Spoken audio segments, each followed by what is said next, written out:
आइए आज हम अपने चैनल ज़िंदगी नामा में जानते हैं समाज की उस बुराई के बारे में जहां नस्ल की शुद्धता के नाम पर कैसे छोटे छोटे लड़कों की शादी बड़ी उम्र की औरतों से कराई जाती है।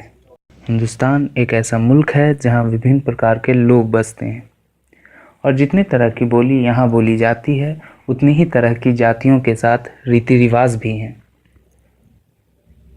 राजस्थान में एक ऐसा मुस्लिम समुदाय है जिसके यहाँ बरसों से यह परंपरा चली आ रही है कि वह अपने बेटियों की शादी अपने समुदाय से बाहर नहीं करते हैं।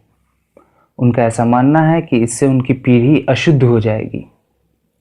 हालांकि उस समुदाय के लड़कों की शादी समुदाय से बाहर होती आ रही है। लड़कियों की शादी अपने गांव और अपने समुदाय से बाहर नहीं करने के कारण जब उनकी लड़कियों की शादी की उम्र निकलने लगी तो गांव के जिम्मेदारों ने यह फैसला लिया कि अब गांव के ही उपलब्ध कम उम्र के लड़कों यहाँ तक के बच्चों से भी अपने लड़कियों की शादी कराई जाए। रीति रिवाज बरकरार रखने के कारण जब 5 साल के लड़के की शादी 26 साल की लड़की से और 9 साल का दूल्हा 34 साल की दुल्हन की शादी होने लगी तो कई तरह की समस्याएं बढ़ती चली गई। इसी सच्ची घटना पर आधारित बॉलीवुड में एक फिल्म भी बनी है, सांकल।